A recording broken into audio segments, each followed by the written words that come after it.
soon as we get wherever we're going, we just blend in and live normal lives. Wait, so does this mean we're politicians forever?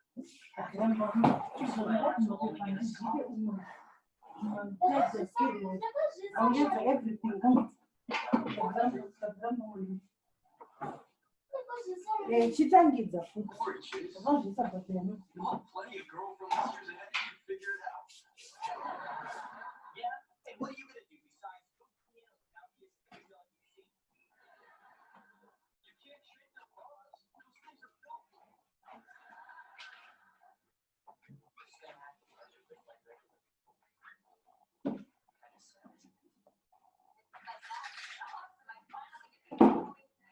Mama.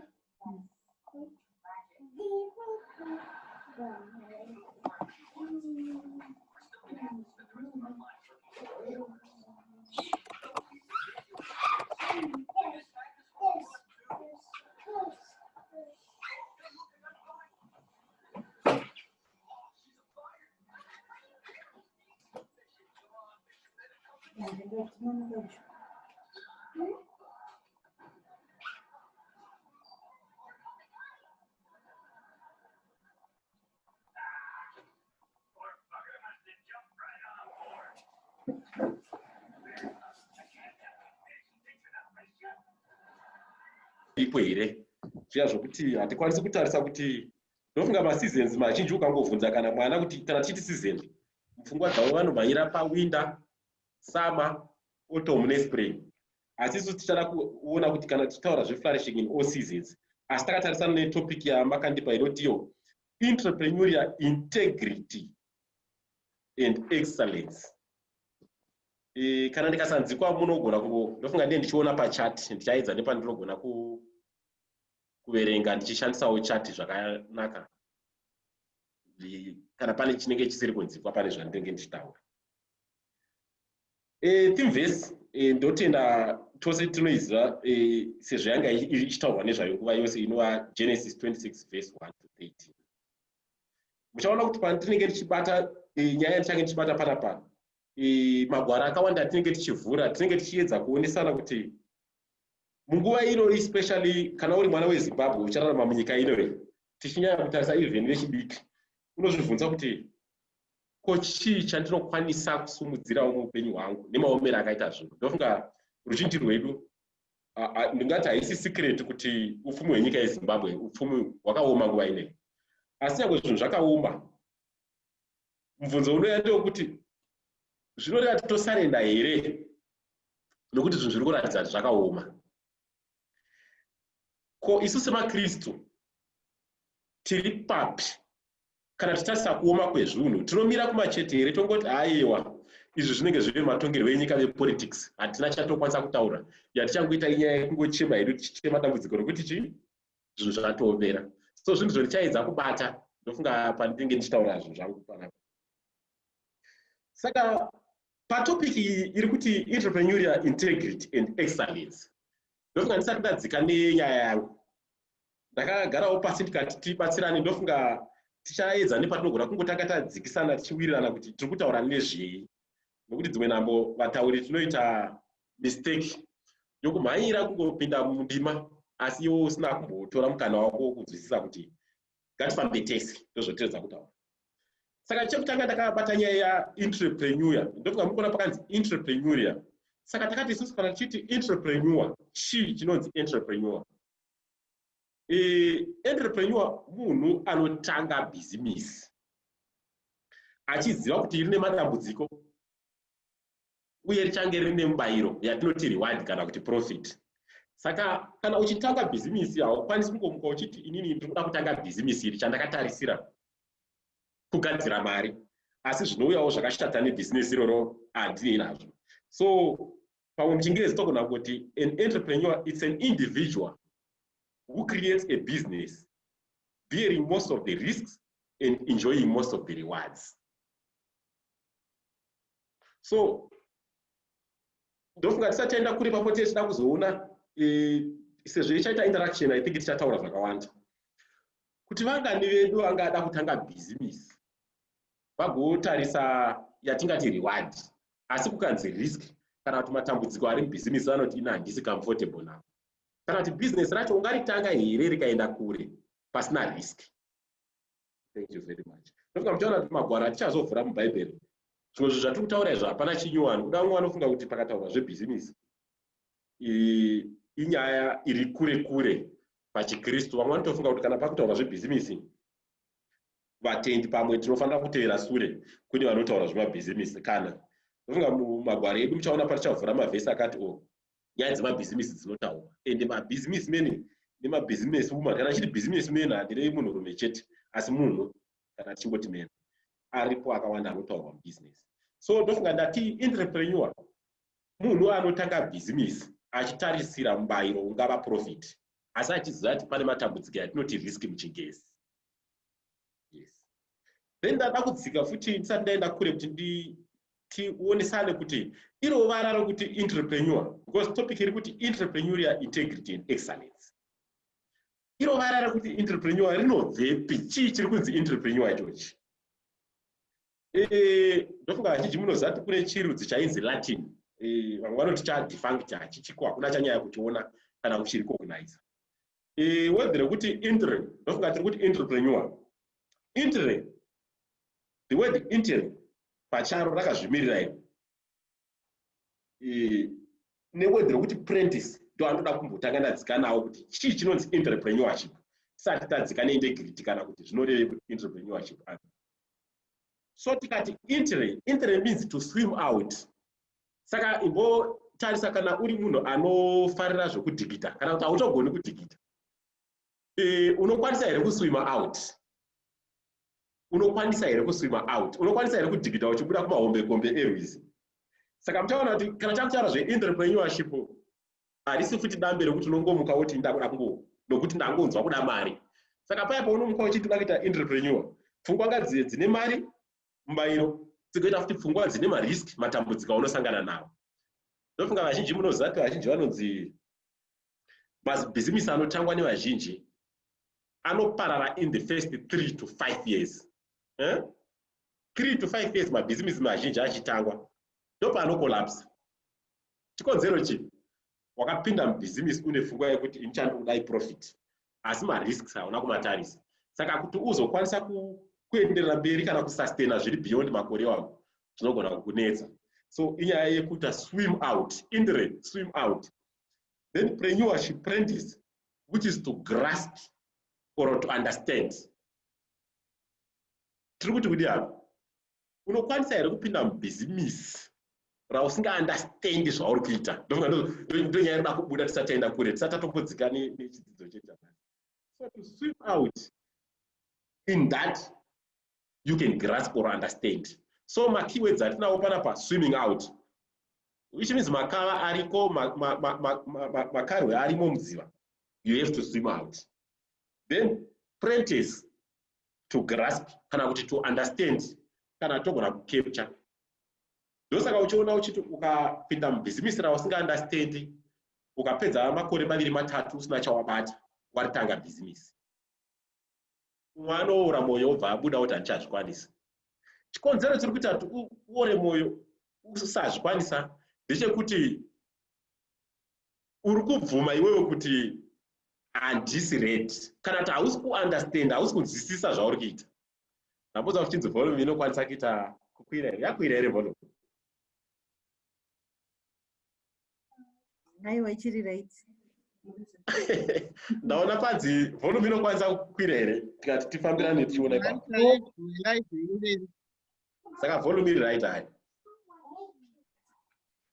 Thank you very much.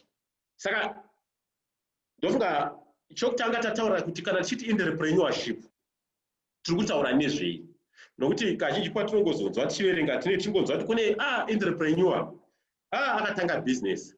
Azhinji vedu ndofunga tinofarira the end product, but uchaona kuti chero baby dei paimbonatso kuitwa survey yekuti mwana ataridzwe kubva ari muumbu kabhebi kamwana chaiko kasvava, kamwana kasati katoponwa kari mudumbu, nemwana munozoona nguva yake yasvika kana dziri 9 months zvichingosiyana.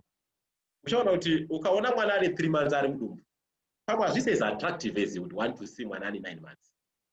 So vazhinji ndofunga problem yatinoita tichambirana futi ndisati ndadzika nenyaya yangu ndeyekuti tinoda kuona chinhu chakanaka asi hatide kufamba sango racho. Chero motikari ikanaka tingati inobatsirei kana isingakwanisi kufamba rwendo rwakareba ichingokwanisa kuonekwa panzvimbo yakamira nevanhu. Pane painofanira kubva pavanhu kayopinda kana ichipinda nemasango akasiyana siyana ichienda kwainoenda kusvika yasvika. So urwu rwendo. Then ndadzika futi ndakutarisa nyaya yeintegrity. I think toda kunzwanana kuti kana tichiti integrity mazuva atinotaura zuva nezuva, but pachidzidzo chedu chanhasi toda kuona kuti tokwanisa kuti tapedza chidzidzo ichi tofunga kuti pane zvakasiyana here kana kuti zvataimbofunga kuti tinoziva asi tisina kumbotarisa. Integrity, mashoko eintegrity akawanda. Vamwe vanoti kuva moral uprightness, vamwe vanoti kuva honest, but inini ndichashandisa word rekuti it is the state of being whole and undivided. Toda kunzwanana ipapo kuti kana uchinzi uri whole and undivided, izvi zviri kuteedza kutaura kuti munhu anogona kunge achitori divided. Because kana pachinzi the state of being whole as in kukwana kuzara and undivided, by implication zviri kureva izvo kuti it's possible for someone to be divided and not to be whole. So mozvibvunza mega kuti kana munhu achinzi ari divided, munhu anoziva zvaanoda here, munhu ane mavalues here, munhu ane maprinciples here, munhu ane direction here. Muriona? Because kana wava divided, chimbo imagine masikiro atakaitwa nemusikavanhu.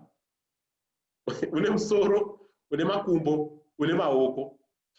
Ngatimbotora ine literal sense timboti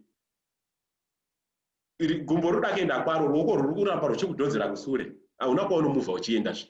Do literal meaning yatinoedza kutaura yedivided. Then mupfungwa kana munhu ari divided, makambonzwa statement yekuti munhu anoteerera the last person wataura naye. Ndofunga inonyanya kushandiswa pane vanhu vasingateereri yatingati advice. Ndofunga munonzwa vanhu vachitaura kuti uyero problem yake ndeyekuti she listens to the last person she speaks to.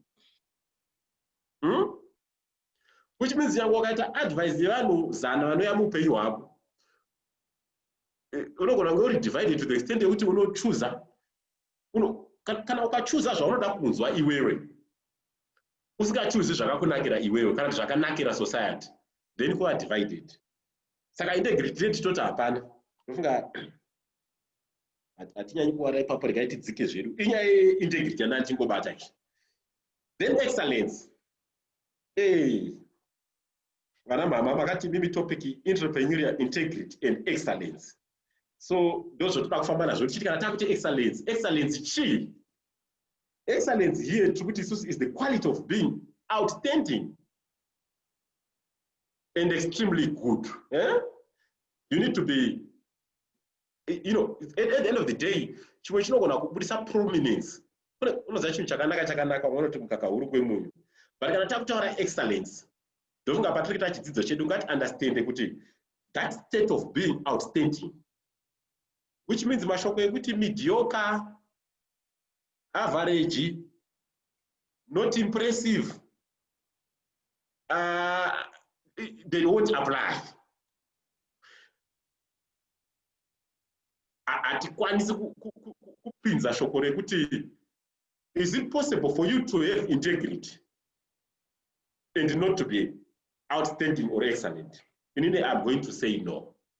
Ndofunga muchaona kuti ruzhinji rwedu mukurarama vazhinji kuna vanhu vakawanda vatokura kana mazera ekurarama asi havasati vasvika patime yekuzviraramira. Havasati vakuziva kuti chinonzi purpose yako chii, kuda kuimpressa. Unless waita assurance, kune inonzi language of affirmation yekuti kana munhu asina kukuti wagona, kana asina kukuti uri munhu ari straight, pachako unogona kutosvika pakurasika chikonzero chiri chokuti hakuna akambonoka musuwo wako akakuti iwe uri munhu kwai. So excellence, vana mai tiri kutaura nyaya leadership, tiri kutaura nyaya being a business person, tikutaura nyaya yeinfluence iri outstanding ende kuva outstanding hakusi kuva popular, kuva outstanding hakusi kuva famous. Because vamwe vanoti kana chinhu chisina kuzikanwa saka hachisi outstanding.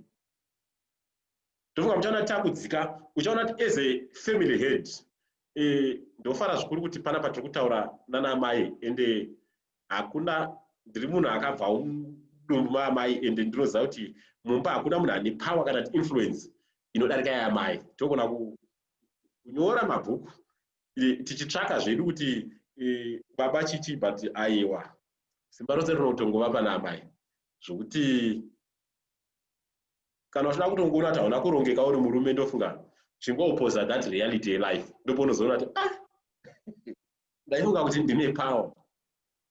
Kana anotonga nyika chavo vazhinji vamunoziva vakatosvika pakukurirwa kana kuruza simba chikonzero chiri chokuti amai vanga vaenda rimwe divi vakati taakudai uso. So excellence is the state or the quality of being outstanding and extremely good. SemaKristu unozvibvunza wakagara ipapo kuti kana muchitaura nyaya yeentrepreneurship, inini maybe ndave nemakore 40, ndave nemakore 50, ndave nemakore 70 zvichingosiyana 70 zvichidaro. So entrepreneurship yauchiri kundiudza ndeyechii ini ndayaruka kudai. Ipapo tisati taenda kure ngatibatsirane titi entrepreneurship knows no age or bounds. In fact, research yakaitwa just 2 years ago inotiyo almost 65% of businesses dzinotangwa nevanhu vari between 40 and 64 year olds. So hakuna paungazosumuka kuti inini ndofunga ndakura zvokuti ndichitaura zveentrepreneurship ndakusiyira nechidiki. Aiwa, tati tibatsirane topic yedu tisati takuvhura tionesane.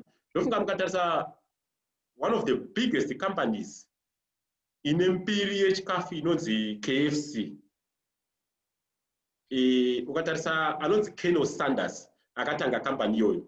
Magwara anoti akatanga company yeKFC atinongoti Kentucky Fried Chicken here when he was 65.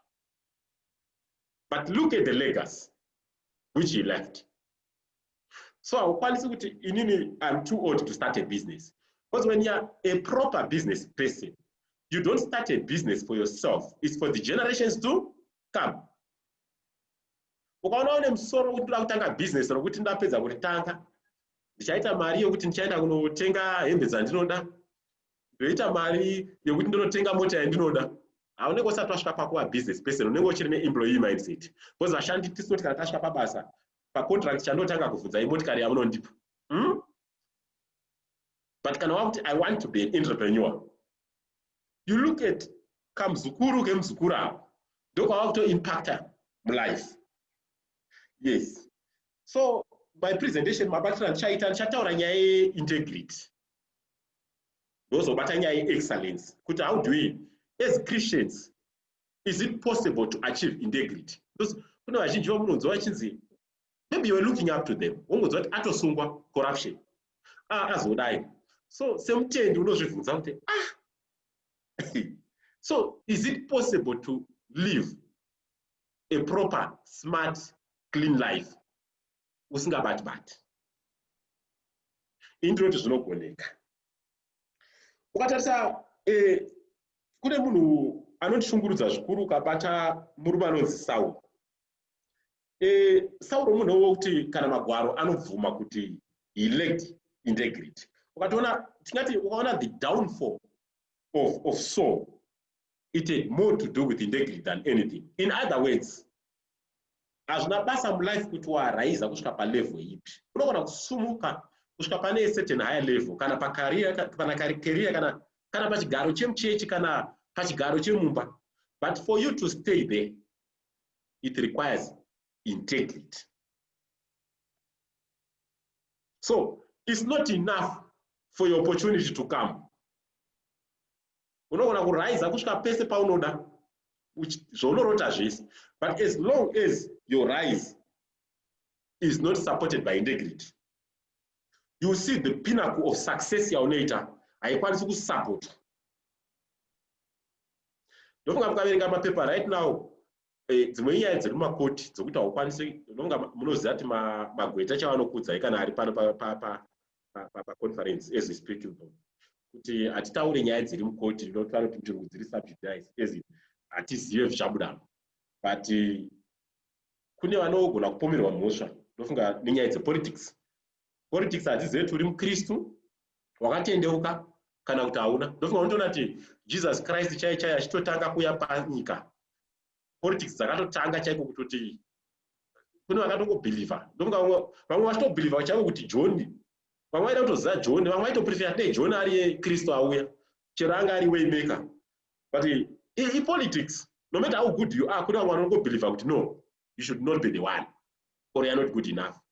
So chero kataka business uri mukristu haukwanisi kumuka ungoti I will lead a 100% smart life. Pane pamwe pokuti unotoona vakubata kana nechain njema chaidzo vachikusunga asi mhosva usina.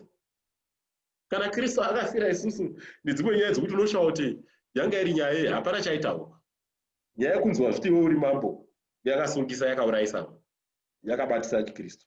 So fiye ndo chinotitsikirira ipapo. So ndataura nyaya yaSaul kuti regardless of you could know Saul how influential he was, but munhu aifarira kubata kana zvoun'anga zvokuti aita achisvika aigona kutaura kuti nzvimbo ino isusu toda kumeka sure kuti vanoita zvemudzimu hativawani. But when the calling becomes hard on his life, waiona achinoka madoors emaspirit medium, that was so for you. So chii chakanakira integrity? Kana tichiti integrity yakanakira chii? Integrity ndio inokupa zita. Integrity hazvisi zvinoonekwa nevanhu panze. Because ini nasahwira wangu namai avo tikasangana pasvondo musi weSunday, vamwe vanoti kuda integrity is what people see uchiinteracta navo. Integrity is not necessarily what people see. Integrity is what you see about your life. Paunotanga iwewe. Ndosa uchitina kubhera rikaridzwa vanhu vakakuti uyu munhu kwaye uchiri mupenyu kana une 60 cents inokuudza conscience kuti but I wish deva rikakuziva chakati. So kana wasvika palevel yekuti unorarama a clean life wega unoti I have done a good job. Chero Mwari akanditi nhasi my time is up, I can go. Ndo integrity. Image is not integrity. Image inogona kunaka because society haikuzive. So toda kuonesana futi tichidzika konchazotaura kuti inobatsira integrity. Integrity sei ichinetsa kubata kune vamwe vanhu vakawanda muupenyu. So image, kuita a positive image nekuva neintegrity ngatiwirira nezvinhu zvakasiyana. Ndofunga muchaona kuti in the book of Psalms, if you open Psalms 101 verse 2, I'll try to run down. If you have got just your pen and paper, just note down so that when you go through, you'll see what I'm trying to raise. I will not spend time reading some of these things, but I'll just speak into them. If you see the book of Psalms 101 verse 2, you hear it says, integrity is what happens in private. Izvi zviri muBhaibheri, zviri mugwaro. Haisi nyaya iri kungofungirwa yekuti munhu angofunga kutaura. Akati let me talk about what integrity is.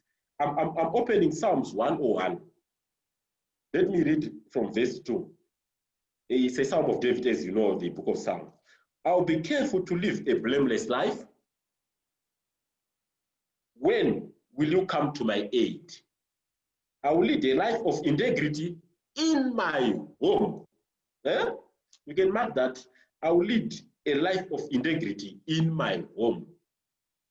I will refuse to look at anything vile and vulgar. So I hate all crooked dealings. Chakanakira kuti integrity itangire mumba. Ndofunga mangona ndataura nyaya the influence of a mother in a family. Chero ukazoti waita ma-leaders vana vanokutevera. Once wangoleka integrity, because home, the closest species dzaunoswera nadzo tichikuona every day, it's your children, it's our children. Saka mwana ukaona iwe semubereki waleka integrity yatiri kutaura, chero mangwana ukazomuti mwanangu ngatinamate nokuti Mwari ariko, anogona kusabhilivha kuti Mwari ariko, because anenge akureconcila zvauri kutaura nezvawakumuticha. it's at home. So the best leadership haitangira mumakambani matiri mabhosi kana chii, inotangira mumba wakagara nemwana. Ukatoona mwana atanga kurasika unaye mumba, vana vanorasika hatirambi, but sekuberekedza nepaunogona uchaona kuti iwewe usati wataura integrity yekunze unomezhwa, no matter how you want to appear like a good person, nyika ichatanga kutarisa zvaunotumbura iwe vanhu vavana. But these fruits, there's no evidence. And ukasava neintegrity, standing by your words, ndoyandati mwana chaizomudza ati God is there, let's pray, let's be nice. Unomuconvinza sei kuti Mwari ariko? Hazvite. So you can see integrity is beyond you. It's also spreading to your people. Vana chaivo chaivo vari mumba. Then other than integrity in private, ndachida kungotry kubudisa point yekuti integrity yasiyana neimage yokuti patasa mapoliticians anoenda kuma-image consultants ekunzi iwe tone history yako, then taona history yako, how can we clean it? Ndosaka kune mawedzi aunonzwa achinzi propaganda. Inyaya yekucleana that image to project integrity. Integrity also, it keeps its word. Auchinje zvaunotaura. Integrity, it requires courage. Vana mai. Asi courage inouya nokuziva Mwari. Kana usina kuziva Mwari, kuti titaure kuti iwewe unokwanisa kuita integrity ipapo, ndofunga inenge iri Dutch courage. Dutch courage munoiziva nditi? Dutch courage kwete Dutch iri closer to church or what? Dutch yemunhu anoita courage kana kudziwawa. Dzokuti wamwa hwawa, wapedza kumwa doro, then ndopaunoita the courage. Nyaya ndiri kuti nini integrity requires courage. If you read the book of Daniel, like I said, I'll just give you a verse. Daniel 3 from verse 13 to 18. Vazhinji venyu ndofunga munozviziva kuti kana tikataura nyaya yaShadrach, Meshach and Abednego, inyaya inozikanwa nesu 12. Nhasi takagara panapa, uri weShadrach, Meshach and Abednego, chimbozvibvunza kuti flame raiswa apa, uri kunzi iwewe kune chimwari chikufanira kunamatwa ichi. Vazhinji vedu tiri kunamata zvimwari every day because hatina courage. The day you have courage is the day you act like these three gentlemen. Even wawakanda muflame, uchaona kuti they will survive. But iwe uchitanga company yako, uri kutaura zveentrepreneurship. Do you have the courage to face the challenges? And you pray and then pass through without you taking a shortcut. Kana kuti wewe flame rikangounzwa kumberi kwako, unlike Shadrach, Meshach and Abednego, watomhanya, no, chimwari ichocho chamaisa matononoka, madi kuchiisa futi ndachinamata. Ndozvinoita maKristu mazhinji. Hatina courage. Saka uchaona kuti haukwanisi kunzi une integrity kana usina courage. Zvinofambirana zvinhu izvozvo. Ukada kuti hai nini hangu courage handina, asi ndine integrity. Muchingezi vaniti oxymoronic, it's oxymoron. Haukwanisi kuisa mawedzi ekuti I'm reversing ahead. Imagine you are reversing ahead. So we can't do that. For you to have integrity, it requires courage. And the courage, it knows, it comes by hearing the word and understanding and accepting it in your life. So poto yacho usati watombotaura kuti waa business person, ndo business rakutaurwa iri kuti maichuma maakurana business rakati. Integrity will be questioned. If people doubt your integrity, you will see kuti even market yacho awiwani. Because when you are starting a business, people think the best source of capital is to go to the bank and ask for loan. But the major sources of capital, or the reliable sources of capital, or the nature of capital for anyone in business, it's relationships. which you call connections, and your name. Name rako ngari kumirire because nyangwe vanoita zvematenda vaya in a normal environment. Zita rako rinotaurwa pamatenda iwe usati wasvikapo. So usati wambotaura entrepreneurship kuti ndoda kuzonotsvaka capital. The best capital is network capital. But inouya neintegrity. Chimboimagina vanhu vaunoswera navo, chero vanopinda navo chechi, kuti vangani vaunogara pasi woti wewe so and so ndoda kumurifera. I'm in business of doing curtains, I'm into decor, I'm into farming, I supply beef. How many people can make reference? Kuti ichi chauri kuda ichi indroziva pachinowanikwa in a better way. Was that we could build a model, a business. But can you see with the business, I was quite able to build up minus integrity. At this point, clear, ndofunga nyika yashata kuti yaita ma role models ekuti they found wealth. Vanokushowa ma helicopter, vanokushowa all the type of cars dzamunodreama. But uchaona kuti haisi success, haisi wealth. Anogona ngari ma assets. You know, you can still be poor. My assets akapakwa mugarage. Just like how you can be troubled. Pandri yakazara mumba. Ndofunga munoziva kuti kana takutaura nyaya ye success wealth, it goes beyond the physical. Pandri inozara chikafu. Asi you're hungry. Something is costing it. So nyaya ye integrity. Vanamai. Integrity, it tells the truth. And this was a waste of time. Integrity tells the truth. Proverbs 12, verse 22. And the integrity also, it brings security. Saka uchaona kuti imwe insecurity yatinayo mulife is because we lack that integrity. Iwo musoro makone kwachikofungata the insecurity is because the people are against me. The insecurity is because the world doesn't like me. As far as it's more to do with you as an individual. How much are you investing in yourself to be that brand, which your generation can say, wow, it's makoredu paipa seat, taiti tikataura stara ningi, hapana aibvunza kuti anoita nezvei. Anoziva kuti kana ukacreate a good name,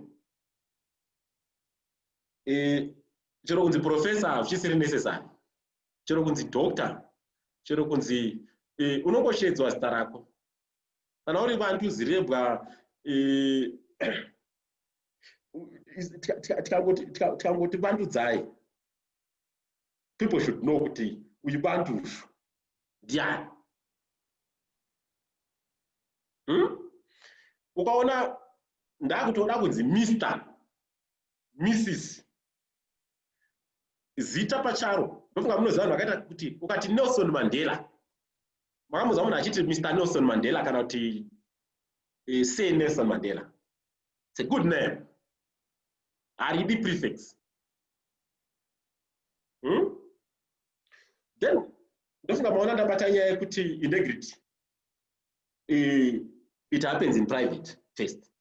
Integrity, it tells the truth.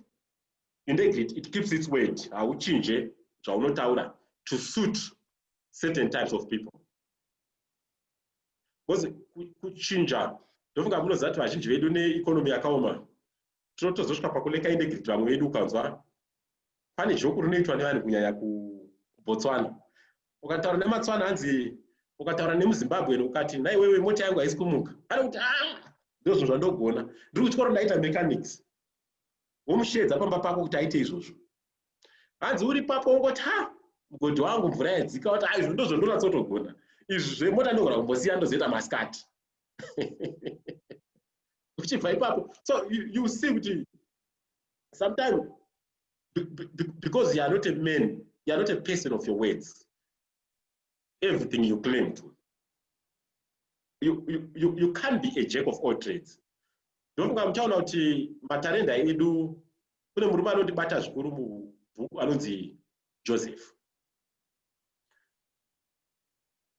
Ukada kutora life ya Joseph, if he was an entrepreneur, he had two gifts. Just he didn't have so many gifts you can want to talk about. He had two major gifts. And what are those? Interpreting dreams and managing households. Another investor time yake achirota hope, Joseph. He was interpreting your dream. He was a business person. Are you knowing your calling? The area unofunga kuti kana ndati nini ndoda kutanga chakati. Because unogona kushora your humble beginnings. People normally despise humble beginnings. Ukatanga uchitengesa matomatisi, uchitengesa chicken, vamwe vanofunga kuti harisi business iro. Uchitengesa zvinhu zvinoluka minion or small. They don't know kuti my biggest companies in the world, my opportunities or links, they come from one idea. So Joseph wandikutaura nezvake uchaona kuti anga ane two gifts: interpreting dreams and managing households. Go and read about Joseph. You see it all comes back to almost those two gifts. Muno kuti kubva achiri kumba kwabereki vake chaiko kusvika madzikoma ake amutengese kuma-Amalekites, kusvika azoenda mumba maPotifa, kusvika maPotifa azoendeswa muchitirongo, kubva muchitirongo kusvika azoenda kupalasi kwaFaro. Uchaona kuti gift yainyanya kubuda pari yekumanage households. Nokuti madzikoma ake chaiwo chaiwo kutomutengesa kwaakaita kuya. Ukatarisa munhu aitowanigira cheese, managing households, it was in him. Aitouya necheese kwavari kuti ndauya kukuvigirai chikafu. Uchibva ipapo kwaana waenda mumba maPotifa chaimo ndofunga unoona the influence he had until azopomerwa zvake mhosva iya. Oenda muchitirongo. You can still the two gifts which are coming out. Interpreting dreams. Izvo zvina basa kuti anga ari at the waste of his life. Pane time yekuti unoti inini talent rangu I'm going to compromise and do the shortcut. But I'm not going to interpret a dream because I'm in a prison. Can you take me out of the prison? Then I'll start interpreting dreams. Even when he was at the bottom of his life, the gifts are the ones which raised him. Chimbozvifunza kuti iwe dei asina kuinterpreta madreams abheka nachief butler. Butler aimuremember here one day after those 40 years kuti pandakabvako ndakazosiya umwe mukomana anogona kududzira hope, chakazoita kuti Faro amutore ade kuti adudzire hope dzehanga yamunoziya. So uchaona kuti haana chinyuwani chaakaita. It's interpreting dreams, it's managing households, which took him from being a mere guy in his land to become a governor in Egypt. So hakuna gift inokwanisa kunzi it's a small gift. I think my gift is a bit too small.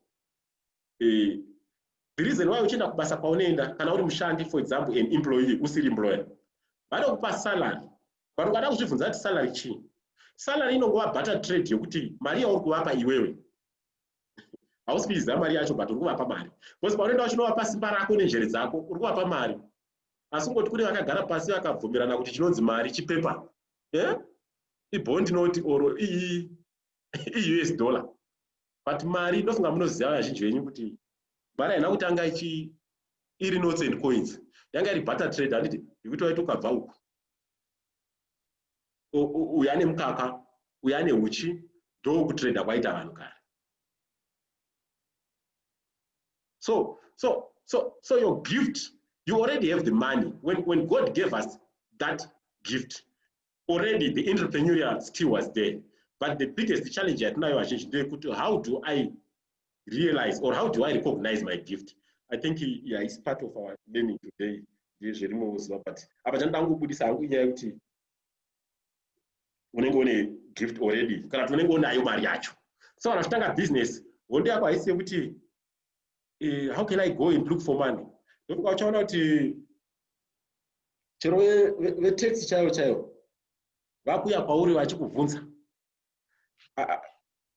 Taxman achiya kwauri auya achikubvunza kazhinji kuti wameka profit yei, anda kuona kuti mabhuku ako ari clean here. Asi uchaona kuti vazhinji vedu tine challenge yekuti tinofunga kuti business kutanga nokuteta profit. Kana iriri business rematomatisi unofunga kuti ukatowana a conglomerate yakutotengesa nemajuice masup do business. Arikutengesa matomatisi is not in business. It's stages. You have to go through all those stages. I think panchataura nyaya excellence ndopo nchatira kubata mbijana nyaya get that gift of understanding how to utilize your time or the importance of time in business. Because I think you don't pane one day do. Watch, which is the chronos. We ignore the kairos. And we say, I'm too old, I can't do this. I am not smart enough, I can't do this. Then one of them, but how practical is it to maintain integrity in Zimbabwe? So that our dealings or our teachings are not theoretical. Zvokuti upenyu hwaoma, umwe kubasa kwake ari kutambira 10,000, 15,000 bond. You ask yourself, but munhu zvari kutaura ko inini ndikawana mukana wechinhu chinondipa 50,000 US dollars, why should I not use the shortcut? Because when I can do 10,000, if what's new, but let me tell you one thing, and think my pitfalls to maintain integrity on that particular issue. One issue, which is a serious pitfall, I think at competition, or not being comfortable in your skin. It's one of the major sources, or can I say a pitfall to losing your integrity.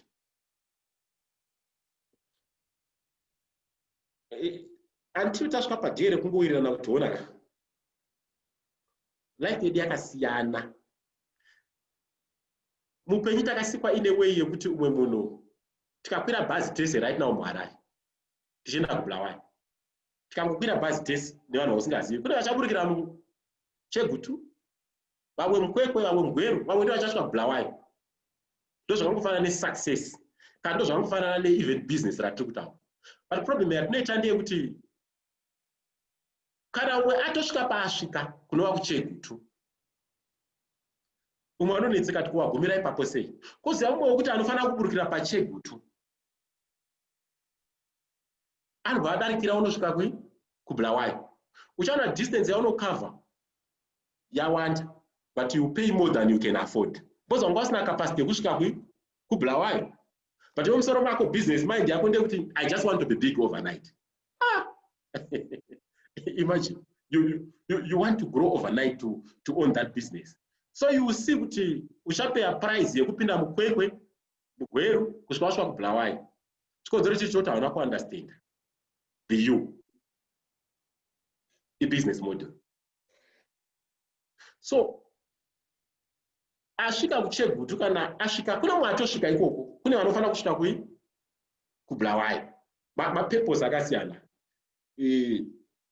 Kana Jesus chaiye akakwanisa kuti pamadisciples ake, waitoona kuti madisciples ake mune 3 vaizosiyiwa, but unoona madisciples ari 12. Asi kuna mumwe aigona kukwesera kuti why those 12? People are different, vanamai. So kana kuzotanga business, never have in your mind the thinking yokufunga kuti people are equal in terms of they are equal as we look at the world, yes, but in reality kana takutaura zvebusiness kune vashandi vari more important than others. Zvinabasa kuti wati uya kubasa ukati ini ndine vana 10, it doesn't raise your salary because wati iwe ndine burden yakawanda kudarika imwe. So ukatanga business rako nhasi ukati inini I am a just business woman, I'll make sure everyone is equal, you will never be successful in business. Uchitotanga business chitoziva kuti vanhu vakadini vakasiyana zvokutosiyana zviro. So ndikutaura nyaya competition. Competition vana mai unogona kusatoiziva iriko. Ndakamboita umwe sahwira so akauya kwandiri akati my brother, I need help. Can I have $2,500 US? Pane zvandinoda kumhanyisa. Auya, but pari kuda $2,500 anoda kumhanyisa zvinhu zvebusiness. Panze apa anga akapaka motikari ye$20,000 US. Haakwanisi kuitengesa mota yekuti areze 2.5 yaari kuda. Because mulife make anofanira kuonekwa ari motikari iyoyo, image. This is not integrity. Remember I spoke about image versus integrity.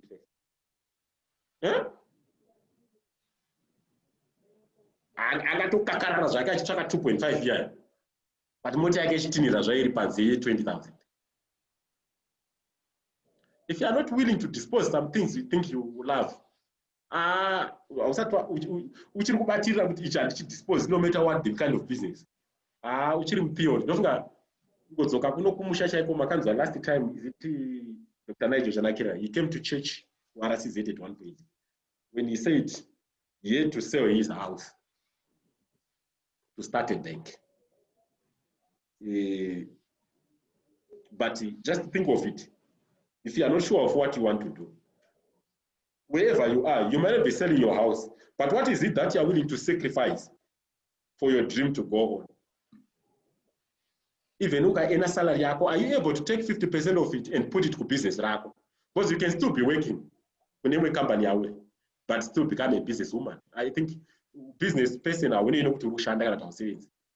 Are you willing to do that? Kana kuti salary yako kana iri 200,000 US, unotobalance kuti ndofana kusala ndichionekera. If the world sees me that I'm still lookable, then I can start talking about how I can balance the business. Then you know I will see ready. So I is sacrifice. Yeah, true tower up is sacrifice. So you need to be comfortable in your skin. Nyaya competition yandu kutaura ndodzokera zvakare panyaya nambotaura. Ndofunga ukaverenga Genesis 37:10 uchanzwa kuti this time he told his father as well as his brothers. We are talking of Joseph here. This time he told his father as well as his brothers, and his father rebuked him. What do you mean? Ndofunga ndikadzokera nemisure inyaya yechiroto chachaita Joseph. Anga arota. Akati ndarota zvisote zvenyu zvichipfugamira changu nenyeredzi. Unenge uri mubusiness. Iyi association manje pamakompani ena atiri kutaura pacompetition. But do you have that kind of a companion or a friend you can tell your dream? Kana kuti ukangotaura kuti ndozvandarota izvi, kwavari vanototi hamuzivi here pride. Kune vanhu vakatosara kusure kumupenyu. Chikonzero chiri chokuti havana kukwanisa kutaura zvavanofunga. Chikonzero ikampani yanga isiri the right one. There are times you need to move from Laban, if you are Jacob, for you to encounter angels. As long as we should attend Laban, angels, they will never wrestle against you. Then there's a time you also need to leave, not only Laban. It's a the association, the tsika nema behaviors. When he left them over the side of the river, that's when he started to wrestle with the angels in his time. Do you have that prime time? You busy. Do you wake up one day? I'm going to trick. Today is Saturday. From Monday to Friday, I'm going to have my agenda. If I'm in the business of broilers, she's in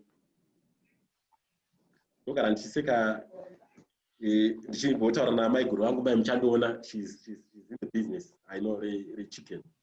So when she sells a business, I think I only got my marketing skills. My guru. I not also teach it's marketing than the product.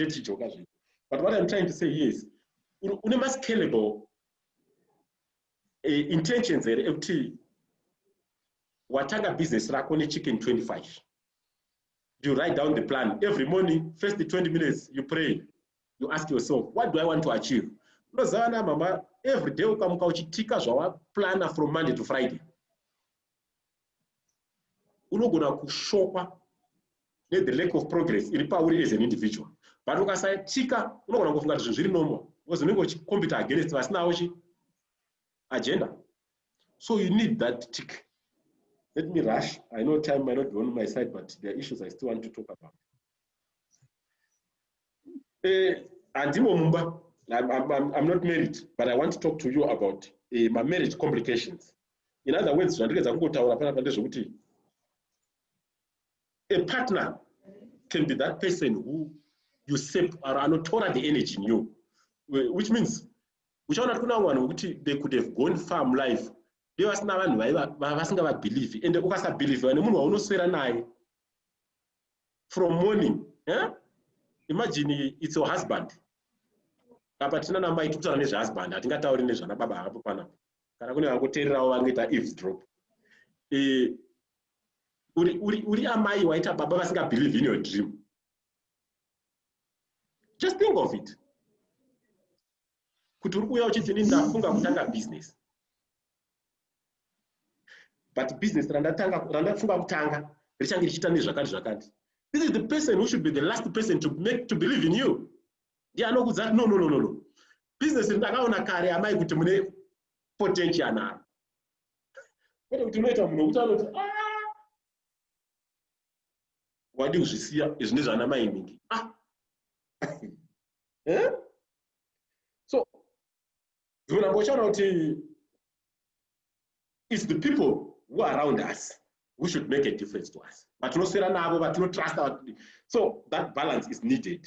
So that's one of the pitfalls inozoita kuti munhu arasike in their business map. Yaima complications marriage yekuti munhu akubhilivhi.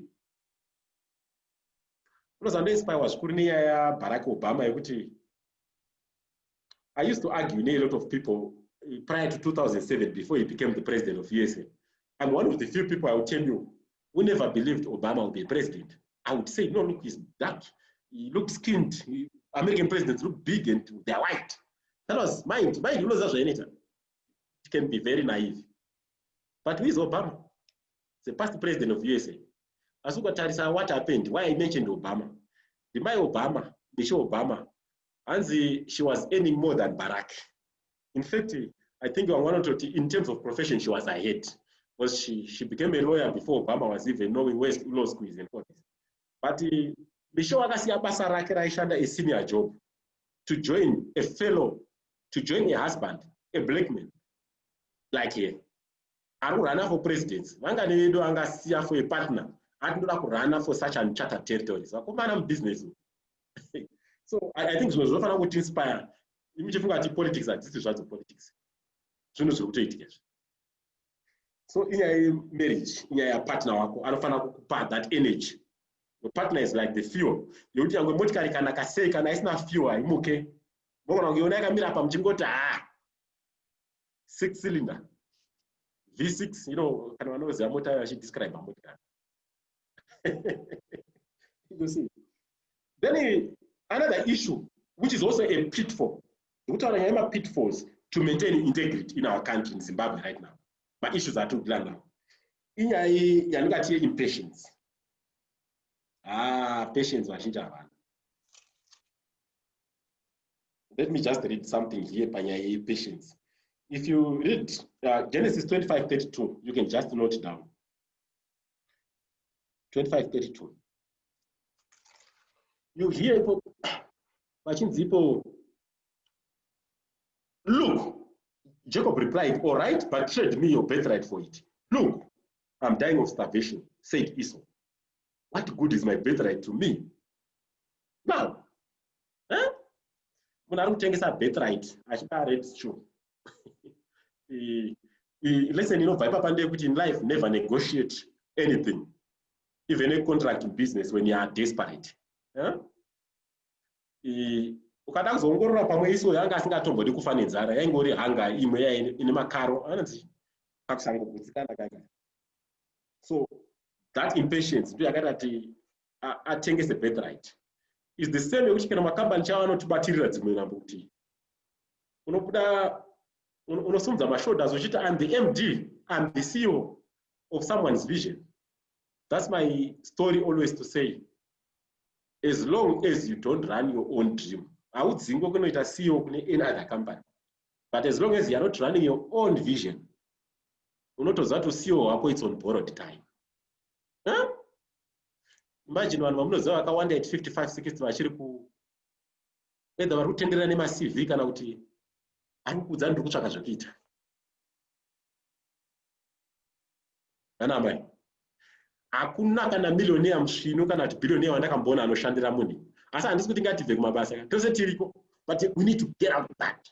Every day when you wake up, unozvibvunza, ukatasama makambani acho ari kushanda, you are the one who is the pillar. Kana usina kutopinda muofisi wotozati basa ritani. Asi ngonotanga side business chako ihondo haudi unotya. Zvaunotya zvimwe zvacho, I'm conflicted. Vanokuti uri conflicted zveshuwa vakakuona vakasakuita Jacob naLabhani yekuti Labhani antori nani akasvika pakuti iwe indiri kuzviziva, I'm blessed because of your presence. Kuna vanhu vari blessed in our circles asi they will never tell you. It takes humility. Unotoziva kuti ndingi kana asipo pana pakambani dream hapana mushandi. But what does it take for you to know kuti talenda randinarera harisi worth company house company kaya ndakapiwa? Because salary enslavement. Hakuna company inokupa mari yaunoda kana uchishanda. Salary imari yavanoda ivo varidzi vecompany, ende imari inokwana kuti udzoke kubasa mangwana. Kuna munhu ari kupa salary yokuti umuke mangwana uchinda uda kutanga zvavo. Wanachipa 1 million uri kuunza 20 million mucompany. You see? Handisi ndogona kutaura nyaya iri unusual. Vana mai vamwe munyai kuiziva asi mazuva ano vamwe vanoifollowa vamwewo vana mai yebhora. Ndofunga makanzwa nyaya inonzi yaMessi webhora idzi. Messi arida kuenda kubva kuBarcelona. Do you know kuti club yake yakamuti toda mari kana uchida kubva kuBarcelona iwe Messi? Mari yaunofana kuisa patable tikubvumire kuenda 700 million pounds. Messi asina kutaura ndoda kubva hapana aireza mari iyo. So we're going to take it. So you see. Then another pitfall yatinofesa nyaya yekuita flow with the sermon of economic challenges. Vana amai. Tirambe kuti economy is bad. But ini mafambiro andaitawo will not support zvimwe zvinoitika uchaika munyika. Mune umbavha, mune shortcuts. But uchaona kuti never wait for a perfect moment. Hai exist. Iyo kufunga kuti economy in our generation ichazomuka zvokuti the bell will ring, then here is the time, ladies and gentlemen, wake up and make sure that you start your business because the economy is stabilized. It's not going to happen. So we need to be honest to each other here. Because kuna vanogara vachiti kana upfumi hwenyika huchakashata tikadai pamwe huchachinja. Ndoska vachiti ukadzokera sure uchaona kuti kuna vakararamawo kuma70s and 80s economy yakanaka. But avana anambotenga bhasikoro ndofunga munoziva variko. Bhasikoro charo harina kuafodika. So let's look beyond. Musadarikirwa nema-opportunities muchingoti izvi ndezvepolitics. Izvi ndezve, let me be precise in Zimbabwe language. Zvinenge zveZANU-PF, zvinenge zveMDC. Life haidarozvo. Ndonga muchaona kuti yango pakatopiwa vamwe minda paipai. Kuna vamwe vakatotora minda. Vatova mafamasi. Asi kuna vamwe vakati handidi izvozvo because ndezvepolitics. Kana uchimukira kubasa every morning unozviziva kuti hakuna kusina politics. Dzinongosiyana shape necolor but dzose dzinenge dziri politics. Saka ngatisapfurwa nema-opportunity tichingodismissa zvozvo tichiti zvezvepolitics. Because ma-politicians, we need to change them as Christians. But the problem manje vamwe vanenge vachifunga kuti kuchazoya politician wokuti if we don't fight for the leader we want, someone will fight for the leader we don't need. But then we deserve that leader. So zvokuti izvo ukabvunza mumashopu ukapinda right now unogona kutoona kuti munoshayikwa maputi. Maputi chaiwo yekukanga maputi aya. Mamwe mashopu kana kudzimba kwedu mvura chaiyo. So at what point are we going to sit down and agree kuti but this is an opportunity? Imagine vakomana vanovhara mapoto avo vanenge vasingazivi zvavari kunatsa kuita, vakakomeshanaiza modhero akati aiwa hatisi kutozobvumira kuti ufambe panapa, tinoshandisa mari dzose edu kuti tivhare poto rauri kufamba, unoibhadhara mari papoto. So idea, I mean, look, chinongodzi business ngatingoagiria kuti ndechiri kudiwa neneighbor yako chaasina achichinida iwe ukazviziva kuti anochida chinhu ichocho, ndo business. Yes.